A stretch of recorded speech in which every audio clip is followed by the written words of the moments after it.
The day was cold, colder than anyone expected for early October. The sky above Willow Creek was heavy with clouds, casting a dull gray hue over everything. It felt like the world itself was mourning alongside the people gathered at the cemetery. Friends, neighbors, and family members stood quietly around the grave, shuffling their feet on the damp grass. Some held umbrellas, though it wasn't raining yet. Others clutched tissues or fidgeted with their hands, unsure of what to do with themselves during such a painful moment. At the center of it all was Emily Carter, a 13-year-old girl whose heart felt heavier than the stones lining the cemetery paths. She stood next to her mother, Laura, who had one arm wrapped protectively around her shoulders. Emily's eyes were red and swollen, evidence of countless tears shed over the past week. Her cheeks were streaked with fresh ones, even as she tried to hold herself together. In her arms she clutched a bouquet of white roses, her father's favorite flowers. Her father, Daniel Carter, was gone. Just 3 days ago, he had been alive, laughing at the dinner table and teasing Emily about how messy her room always was. Now his body lay inside the polished wooden casket that rested near the open grave. It didn't seem real. How could someone so full of life suddenly disappear? Daniel hadn't been famous or rich. He worked as a mechanic at a local garage. But everyone in Willow Creek knew him. He was the kind of man who would stop whatever he was doing if someone needed help.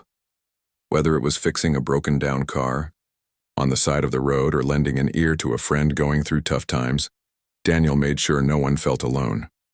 His warm smile and hearty laugh were things people took for granted. Until now. Emily couldn't stop thinking about the last time she saw him alive. It was Saturday morning just 2 weeks earlier. She had begged him to skip work and spend the day with her instead. "Please, Dad," she had pleaded, tugging at his sleeve. "We can go fishing or something." Daniel had ruffled her hair affectionately and promised they'd make plans soon. But soon never came. On Monday morning, while driving to the garage, his truck skidded off the road during a sudden rainstorm. By the time paramedics arrived, it was too late. Now, standing here in the cemetery, Emily wished more than anything that she could turn back time. If only she hadn't asked him to stay home. If only she had told him she loved him one more time. Guilt weighed heavily on her chest, making it hard to breathe. The pastor's voice broke through her thoughts. He was speaking softly, reading verses from the Bible. Emily didn't listen closely. The words blurred together into a haze of sadness. All she could focus on was the casket sitting there, waiting to be lowered into the ground, lowered forever. When the pastor finished, the crowd began to move. One by one, people stepped forward to pay their respects. Some placed flowers on top of the casket. Others hugged Laura, offering quiet condolences. Emily stayed rooted in place, unable to join them. Her legs felt like lead, refusing to budge. Finally, when the line dwindled and most of the mourners had returned to their spots, Laura gently nudged her daughter. "Go ahead, sweetheart," she whispered, her voice trembling. "Say goodbye." Emily hesitated, then slowly walked toward the grave. Each step felt impossibly difficult, as if an invisible force was trying to hold her back. When she reached the edge of the hole, she knelt down and placed the bouquet of white roses carefully on the lid of the casket. Her fingers lingered there for a moment, tracing the smooth surface. Then, without warning, emotion overwhelmed her. She collapsed onto the ground, wrapping her arms around the cold metal marker bearing her father's name. "I love you, Daddy," she choked out between sobs. "I'm so sorry, I miss you so much." Tears streamed down her face, soaking into the fabric of her dress. She pressed her forehead against the marker, wishing desperately that this was all some horrible nightmare. That any second now, her father would appear behind her, laughing and telling her to stop being silly because he was fine. But deep down, she knew it wasn't true. This was real, and nothing could change that. Laura watched from a distance, her own tears flowing freely. She wanted to rush to her daughter's side, to pull her into a hug and tell her everything would be okay. But she couldn't bring herself to move. Instead, she stood frozen, her heart breaking as she listened to Emily's cries. Then, just as Emily began to lift her head, something strange happened. A faint shimmer caught her eye. At first she thought it was sunlight breaking through the clouds, but when she looked up, the sky remained overcast. The shimmer grew brighter, pulsating softly, like a heartbeat. It seemed to come from the ground, beneath her knees. Confused, Emily glanced around. No one else seemed to notice, at least not yet. They were still murmuring quietly among themselves, oblivious to the growing light. As the glow intensified, the soil around the grave started to shift. Small pebbles rolled away and patches of dirt lifted slightly, as if being pushed upward by an unseen force. Before anyone could react, the casket began to rise. Not dramatically, but steadily, floating several inches above the ground. Gasps echoed through the crowd as people turned to see what was happening. Some stepped backward in fear while others moved closer, drawn by curiosity. Laura stumbled forward, her hand flying to her mouth in shock. "What's going on?" Someone shouted, their voice trembling. No one had an answer. All eyes were fixed on the casket, which now hovered motionless in mid-air. Then, with a deafening crack, the lid burst open. Everyone froze, unsure of what or who they might see inside. And there he was. Daniel Carter, alive and breathing. His eyes fluttered open, squinting against the bright light surrounding him. For a moment, he looked completely disoriented, as if he had woken up in the wrong place. Slowly, he sat up, staring blankly at the stunned faces before him. Where am I?" he stammered, his voice hoarse. For a split second, silence reigned. Then chaos erupted.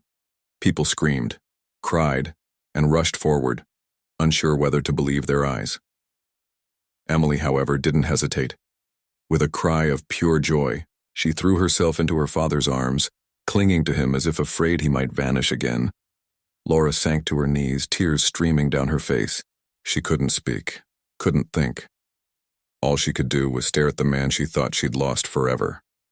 In that moment, the impossible had become possible, and nothing in Willow Creek, or perhaps the entire world, would ever be the same again. The cemetery was alive with noise now. Shouts, cries, and murmurs filled the air like a storm breaking after days of silence. People pushed closer to the glowing casket, trying to get a better look at what was happening. Some whispered prayers, under their breath, while others simply stared, unable to process what they were seeing. It wasn't every day that someone rose from the dead, especially not in a small town like Willow Creek. Daniel Carter blinked rapidly, his eyes adjusting to the brightness surrounding him. He looked down at his hands, turning them over as if checking to make sure they were real. Then he glanced at Emily, who clung to him so tightly it seemed she might never let go. Her tears soaked into his shirt, but he didn't mind. If anything, it felt comforting, like proof that this wasn't just another dream. "Emily," he said softly, his voice trembling. "Is that you?" She nodded against his chest, choking back sobs. "Daddy, you're here. You're really here." Daniel's gaze shifted to Laura, who still knelt on the ground a few feet away. Her face was streaked with tears, and her hands shook as she reached out toward him. "Daniel," she managed to whisper before breaking into uncontrollable sobs. For a moment, no one else spoke. Everyone stood frozen, watching the reunion unfold. Even those who hadn't known Daniel well couldn't help but feel moved by the scene. It was as if time itself had paused, allowing everyone to take in the miracle unfolding before their eyes. But questions quickly began to surface. What had happened? How was this possible? Was Daniel truly alive? Or was something else going on? One of the first people to step forward was Dr. Alan Hayes, a physicist visiting Willow Creek for a conference. He had been invited to the funeral by Laura, who knew him through mutual friends. Tall and wiry, with glasses perched on his nose, Dr. Hayes carried an air of calm authority. But even he looked shaken as he approached the glowing casket. "Everyone, please," he called out, raising his hands to quiet the crowd. "Let's give them some space." Reluctantly, the mourners took a step back, though many continued to crane their necks for a better view. Dr. Hayes turned his attention to Daniel, studying him carefully. Mr. Carter, can you tell me how you're feeling? Do you remember anything about what happened? Daniel frowned, struggling to piece together his thoughts. I don't know, he admitted. The last thing I remember is driving to work. There was rain, and then nothing. Just darkness. Laura wiped her eyes and stepped closer. You were in an accident, Daniel. Your truck went off the road. They said you didn't survive. Daniel's face paled. An accident, but I'm fine. Look at me, I feel fine. Dr. Hayes nodded slowly, jotting notes on a small pad. That's remarkable. Physically, you appear unharmed. No signs of trauma or decay. But we'll need to run tests to understand exactly what's going on. As he spoke, the glow around the casket began to fade, and the casket lowered gently back to the ground. The change seemed almost deliberate, as if whatever force had brought Daniel back was retreating. When the light finally disappeared completely, the cemetery fell eerily silent. Laura helped Daniel stand, supporting him as his legs wobbled beneath him. He looked around at the faces staring back at him, their expressions ranging from awe to fear. I don't understand, he murmured. Why is everyone looking at me like that? It's okay, Daddy, Emily said, taking his hand. We'll figure it out. Over the next few hours, the crowd dispersed reluctantly, leaving only close family members and a handful of curious onlookers. News of the event spread quickly, however, drawing reporters and scientists to Willow Creek within hours. By nightfall, vans with satellite dishes lined the streets near the cemetery, and camera crews roamed the area, searching for answers. Dr. Hayes set up a temporary lab in a nearby community center, where he and his team began running tests on Daniel. Blood samples, brain scans, and physical examinations all were conducted in an effort to determine whether Daniel was truly human or something more. Meanwhile, Emily found herself unable to shake the feeling that something extraordinary had touched her during the funeral. She kept replaying the moment when the light had first appeared, remembering how it had felt warm and comforting like sunlight on a summer day. And there was something else. A faint memory of a figure standing near the grave, glowing with the same golden light that had surrounded the casket. She tried to push the thought aside, telling herself it was just her imagination playing tricks on her, but the image lingered, growing clearer each time she closed her eyes. The figure had no distinct features, yet it radiated kindness and wisdom. Its presence had been both calming and overwhelming, filling her with emotions she couldn't quite describe. When she finally confided in her father about the vision, he listened intently, his brow furrowed in concentration. To her surprise, he didn't dismiss her story. Instead, he nodded thoughtfully. I've seen it too, he admitted. In my dreams. A figure made of light, guiding me through a vast, empty space. I thought it was just my mind trying to make sense of everything, but maybe it's real. Emily's heart raced. Do you think it brought you back? Daniel hesitated. I don't know. But whatever it was, it must have had a reason. As the days passed, strange things began happening around Willow Creek. Lights flickered in homes without explanation, and electronic devices malfunctioned sporadically. Animals acted strangely. Dogs barked at nothing. Birds flew in erratic patterns, and livestock refused to enter certain fields. At night, residents reported seeing glowing orbs hovering above the trees, casting eerie shadows across the landscape. The phenomena only added to the growing sense of unease in the town. Some believed Daniel's return was a sign of divine intervention, while others feared it was the beginning of something far darker. Rumors spread like wildfire, fueled by sensational headlines in newspapers and online forums. Despite the chaos, Emily and Daniel remained focused on understanding what had happened. They spent hours talking with Dr. Hayes, sharing their experiences and theories. The scientist listened patiently, his curiosity evident in every question he asked. I've never encountered anything like this, he admitted one evening, leaning back in his chair. But based on the data we've collected, I believe the event may be linked to a rare astronomical phenomenon known as a cosmic alignment. These alignments create temporary rifts between dimensions, allowing energy to flow between worlds. A rift? Emily asked, her eyes wide with wonder. Dr. Hayes nodded. Exactly. It's possible that whatever brought Daniel back used the alignment as a conduit, but why and how is still unclear. Daniel rubbed his temples, feeling overwhelmed. So you're saying I came back from another dimension? It's a theory, Dr. Hayes replied cautiously. But it raises more questions than answers. For instance, why did the rift close so quickly? And why choose you, Mr. Carter? Before anyone could respond, Emily spoke up. What if it wasn't just about Dad? She suggested. What if it was about all of us? Her words hung in the air, heavy with meaning. Could it be true? Had Daniel's resurrection been part of a larger plan, one meant to inspire hope and unity in a world increasingly divided by fear and mistrust? As the sun set over Willow Creek, painting the sky in shades of orange and pink, Emily and Daniel sat together on the porch of their home, watching the horizon. Neither of them spoke. Words weren't necessary. They both knew that their lives had changed forever, and that the journey ahead would be unlike anything they'd ever imagined. The days following Daniel's miraculous resurrection were a whirlwind of activity. Reporters flocked to Willow Creek, eager to interview the man who had come back from the dead. Scientists arrived from all over the country, setting up temporary labs and conducting experiments to understand what had happened. Everyday life in the small town ground to a halt as people whispered about cosmic alignments, divine intervention, and even alien technology. For Emily and Daniel, however, things weren't so simple. They spent most of their time at the community center, where Dr. Alan Hayes and his team worked tirelessly to unravel the mystery. Each day brought new tests, blood samples, brain scans, energy readings, but no clear answers. Despite the lack of progress, everyone agreed on one thing. Whatever had brought Daniel back wasn't finished yet.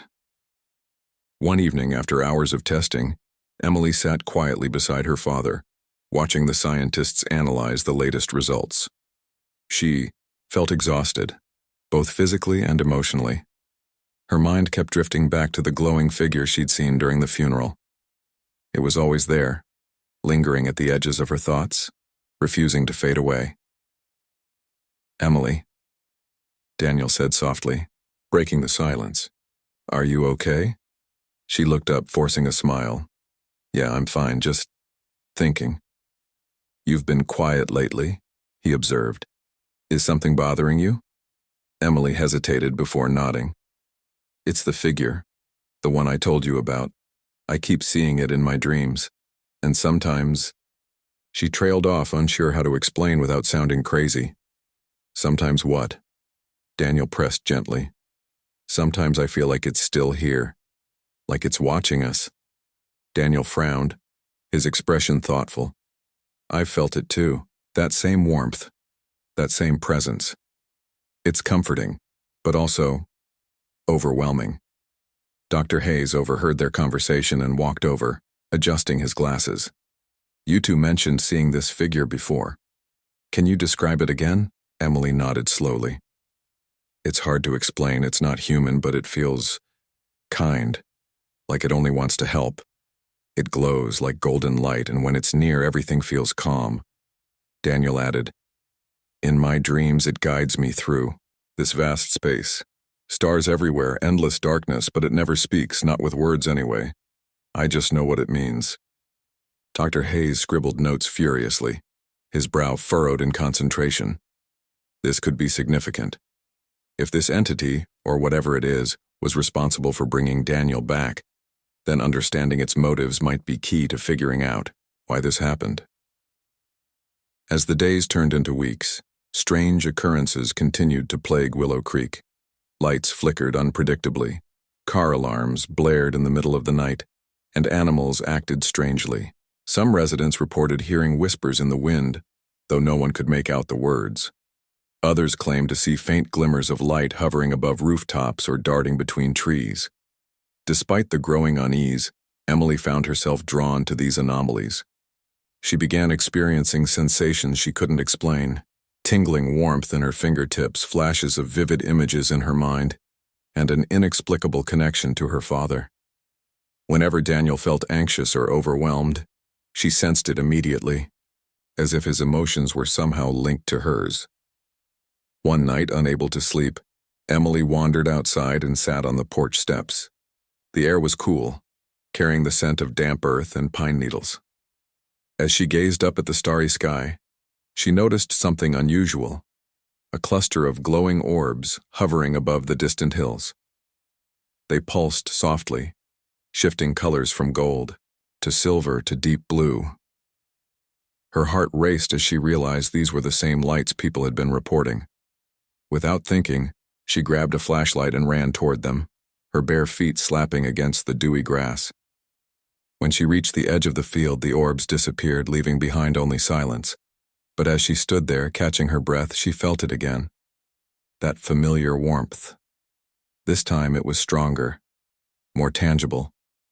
Slowly, she turned around and saw the glowing figure standing a few feet away. It wasn't solid exactly, but it had a form, a humanoid shape made entirely of shimmering light. Its presence filled her with a mix of awe and fear, yet she couldn't look away. For a moment she thought it would vanish, just like the orbs. But instead, it raised a glowing hand, pointing toward the horizon. Emily followed its gesture and saw a vision, a fleeting image of people coming together, holding hands, smiling despite their differences. Then the figure spoke, not with words but directly into her mind. "You are chosen," it said, its voice resonating like 1,000 whispers. "Together, you must show others the way." Before Emily could respond, the figure dissolved into light, leaving her alone in the darkness. Shaking, she stumbled back home, unsure whether anyone would believe her story. When she told Daniel and Dr. Hayes about the encounter the next morning, they listened intently. Daniel didn't doubt her for a second. He recognized the description of the figure from his own dreams. Dr. Hayes, however, remained skeptical. "If this entity exists, we need proof," he insisted. "Something concrete we can study." Emily understood his reasoning but couldn't shake the feeling that some mysteries couldn't be explained by science alone. Still, she agreed to cooperate, hoping that working together might lead to answers. Over the next few days, Dr. Hayes devised a plan to capture evidence of the figure, using high-speed cameras, thermal imaging devices, and electromagnetic sensors. His team set up equipment throughout Willow Creek, focusing on areas where strange phenomena had been reported. Meanwhile, Emily and Daniel continued sharing their experiences, piecing together fragments of information. They discovered that whenever either of them felt the presence of the figure, subtle changes occurred in their surroundings. Temperatures dropped slightly, static electricity crackled in the air, and faint hums echoed in the distance. One evening, while reviewing footage from the previous night, Dr. Hayes called Emily and Daniel into the lab. His face was pale, his hands trembling as he replayed a video clip. On the screen, captured by a thermal camera, was the unmistakable outline of the glowing figure. "There," he said, pointing to the screen. "This proves it. Whatever this entity is, it's real." Emily felt a surge of relief mixed with apprehension. Now that they had proof, what came next? What did the figure want from them? As they left the lab later that night, Daniel placed a reassuring hand on Emily's shoulder. "We'll figure it out," he promised. "Whatever this is, we'll face it together." Little did they know the true purpose of the miracle was about to reveal itself, and it would change not only their lives, but the fate of humanity as well.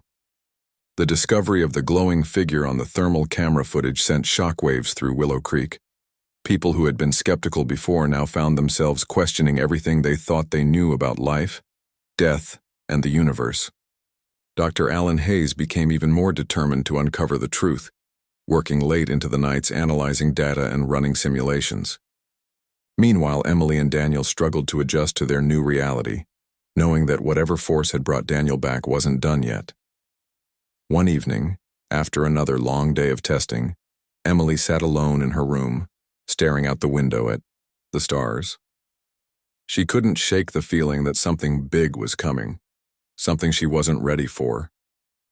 Her mind kept replaying the vision she'd seen when the glowing figure pointed toward the horizon. People holding hands, smiling, united despite their differences. What did it mean? And why had she been chosen? As she pondered these questions, a soft hum filled the air. At first she thought it was just the wind, but then the temperature dropped suddenly and the hairs on her arms stood on end. Turning slowly, she saw the golden figure standing in the corner of her room, its light casting warm shadows across the walls. "You again," Emily whispered, her voice trembling. "What do you want from us?" The figure didn't speak right away. Instead, it extended a glowing hand, inviting her closer. Hesitant but curious, Emily stepped forward until she was standing directly in front of it. As she looked into its radiant form, images began flooding her mind. Images of Earth, both beautiful and broken. She saw cities crumbling under pollution, forests burning, oceans rising. But she also saw glimpses of hope, communities coming, together strangers helping one another, acts of kindness spreading like wildfire. Then the figure's voice echoed in her mind. "Your world stands at a crossroads. Humanity has forgotten how to unite. Without change, destruction will come." Emily frowned, confusion clouding her thoughts. "But what can we do? We're just ordinary people." "You are more than you seem," the figure replied. "You carry within you the power to inspire others, to remind them of love, compassion, and unity. Together, you and your father were brought back not only to heal yourselves but to heal the world." Before Emily could respond, the figure dissolved into light, leaving her alone once more. Her heart pounded as she processed what she'd heard. Was this real? Or was her mind playing tricks on her? Either way, she knew she couldn't keep this to herself. She ran downstairs to find Daniel sitting in the living room, flipping through an old photo album. His face lit up when he saw her, but his smile faded when he noticed her expression. "What's wrong?" he asked, closing the book. "I saw it again," Emily blurted out. "The figure. It came to me upstairs. It said, humanity is on the brink of destruction. That we have to help bring people together." Daniel's eyes widened. "Did it say how?" "No," Emily admitted. "But it showed me things, pictures of Earth, good and bad. It said we're supposed to inspire others somehow." Daniel sighed, rubbing his temples. "This is a lot to take in. I've been having those dreams again, the ones with the stars, and the void. Every time I feel like there's something I'm supposed to remember, but I can't quite grasp it." They sat in silence for a while, each lost in their own thoughts. Finally, Daniel spoke. "If this is real, if we really are meant to do something, then we need to talk to Dr. Hayes. Maybe he can help us make sense of it." The next morning, they met with Dr. Hayes at the lab. After hearing Emily's story, he listened intently, his face pale but intrigued. "This aligns with some of my theories," he said cautiously. "The cosmic alignment that occurred during the funeral may have opened a rift, not just between dimensions, but between our world and something else, something greater." "Like the figure?" Emily asked. Dr. Hayes nodded. "Possibly. If this entity exists, it might represent a higher intelligence, an overseer of sorts. Its message about humanity's fate suggests it views us as part of a larger system." "But why us?" Daniel asked. "Why pick two ordinary people to deliver such an important message?" "That's the question, isn't it?" Dr. Hayes replied. "Perhaps it's because you're relatable. Ordinary people doing extraordinary things, that's what inspires others." Over the following days, strange occurrences in Willow Creek intensified. Lights in the sky grew brighter and more frequent, sometimes lingering for hours. Animals gathered in unusual groups, seemingly drawn to specific locations. Even the weather became erratic, with sudden storms followed by unnaturally calm periods. One night, Emily and Daniel decided to investigate one of the areas where lights had been reported. Armed with flashlights and a camera, they drove to a secluded field on the outskirts of town. When they arrived, they found the air thick with static electricity, making their hair stand on end. Above them, the stars twinkled brightly, but something felt different, like the fabric of reality itself was shifting. Suddenly, the glowing figure appeared, hovering above the ground. This time, it wasn't alone. Dozens of smaller orbs surrounded it, pulsating in rhythm with its light. The sight took Emily's breath away. "It's here," she whispered, gripping Daniel's hand tightly. "It's showing us something." The figure raised its arms, and the orbs began moving in intricate patterns, forming shapes that resembled constellations. Then, as quickly as it had appeared, the display vanished, leaving behind a single glowing orb floating directly in front of them. Without hesitation, Emily reached out and touched it. Instantly, a surge of warmth flooded through her body, and visions flooded her mind. Visions of people all over the world performing acts of kindness, standing together, finding common ground. She saw families reuniting, enemies forgiving one another, and entire communities rebuilding after disasters. When the vision ended, Emily collapsed to her knees, tears streaming down her face. Daniel rushed to her side, his expression filled with concern. "What did you see?" he asked gently. "Hope," she replied, her voice barely audible.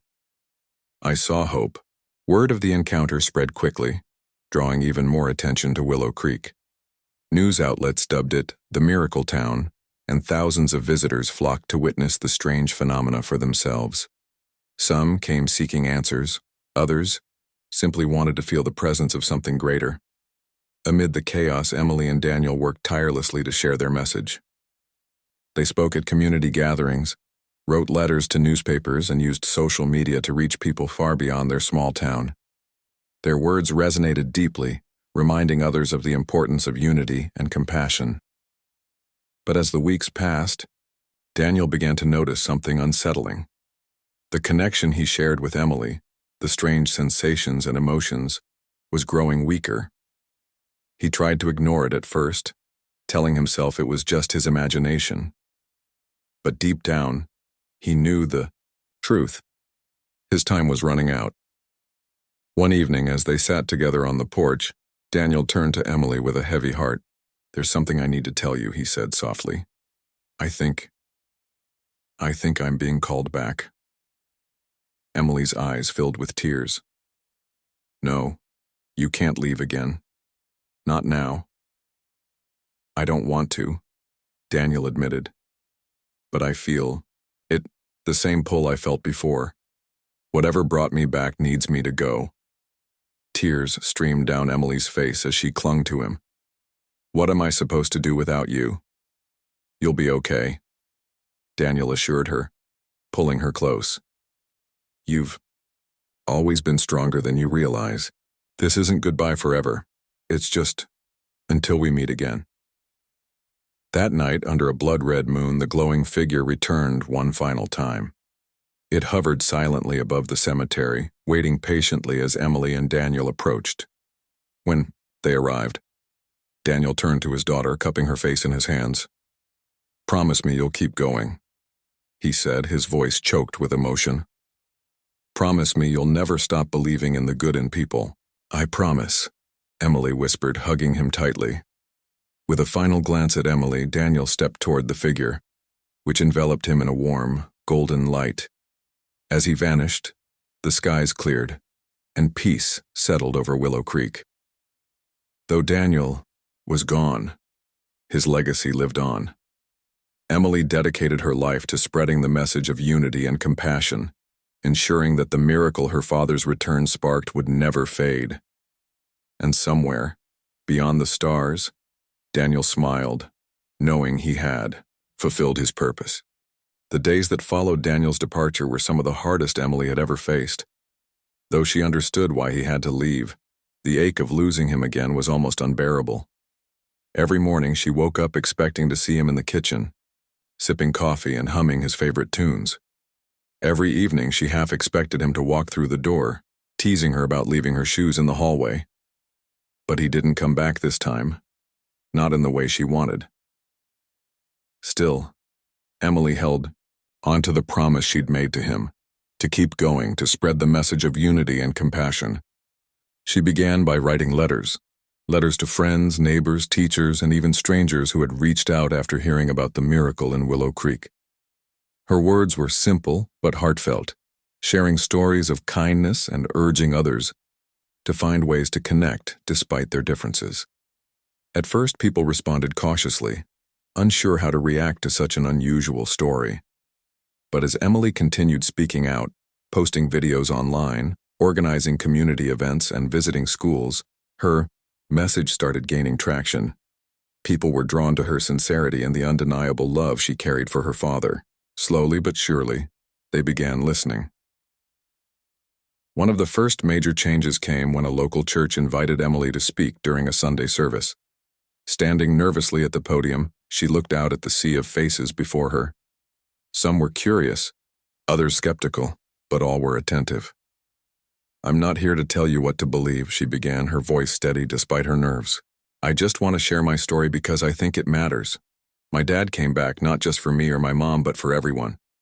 He showed us that even in our darkest moments, there's always hope.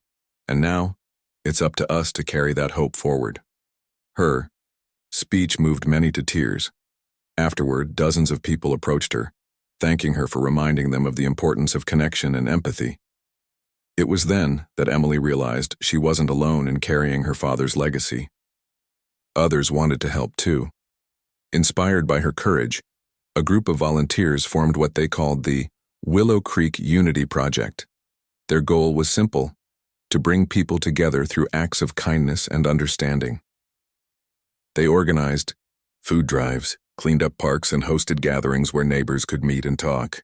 For the first time in years, Willow Creek felt like a true community. But the impact didn't stop there. As news of the Unity Project spread, other towns and cities took notice. People across the country began forming similar groups, inspired by Emily's story. Social media played a huge role in amplifying the movement, with hashtags like Cure Spread Hope and Choose Kindness trending nationwide. Even celebrities joined in, using their platforms to encourage positivity and unity. Dr. Alan Hayes watched these developments with fascination. Though he still couldn't fully explain the science behind Daniel's return or the glowing figure, he marveled at the ripple effect it had created. "Sometimes," he told Emily during one of their meetings, "the most profound discoveries aren't about equations or data. They're about humanity itself." Emily nodded, smiling softly. "That's what my dad would have said. He always believed in people, even when they didn't believe in themselves." As months passed, strange occurrences in Willow Creek gradually faded. The glowing orbs disappeared, the flickering lights stopped, and the animals returned to their normal behavior. Life seemed to settle back into a rhythm, albeit a changed one. The town was quieter now, but it carried a sense of peace, a feeling that something bigger than any of them had touched their lives. Despite the absence of supernatural phenomena, Emily never doubted that the figure, the guide, was still watching over them. She often visited the cemetery, sitting by her father's grave and talking to him as if he were still there. Sometimes, she swore she could feel his presence, a gentle warmth brushing against her cheek. Other times, she saw fleeting glimpses of golden light out of the corner of her eye, though it always vanished before she could turn around. One crisp autumn morning, Emily arrived at the cemetery earlier than usual. The sun was just beginning to rise, painting the sky in shades of orange and pink. As she knelt beside the grave, placing a fresh white rose on the marker, she felt that familiar warmth envelop her. Turning slowly, she saw the glowing figure standing a few feet away, its light softer and more subdued than before. "Thank you," Emily whispered, tears welling up in her eyes, "for bringing him back, even if it was only for a little while." The figure didn't respond with words, but its presence radiated comfort and reassurance. Then, with a final pulse of light, it dissolved into the air, leaving Emily alone once more. Though the figure was gone, Emily knew its message would stay with her forever. She understood now that miracles weren't meant to last. They were meant to inspire change. And that's exactly what Daniel's return had done. It had sparked a chain reaction of hope and unity that continued to grow, touching countless lives. Years later, when Emily stood on a stage addressing thousands of people at a global conference, She thought back to that day in the cemetery. She remembered her father's laugh, his warm hugs, and the lessons he'd taught her about kindness and resilience. Most of all, she remembered the choice she'd made, to honor his memory by helping others. Every act of kindness matters, she told the crowd, her voice strong and clear. Every smile, every helping hand, it all adds up. Together we can create a world where no one feels alone. That's the legacy my dad left behind, and it's one I'll carry with me for the rest of my life. As applause erupted around her, Emily smiled, knowing her father would be proud. Somewhere, beyond the stars, Daniel watched over her, his heart swelling with love and gratitude. The miracle may have ended, but its impact would endure for generations to come.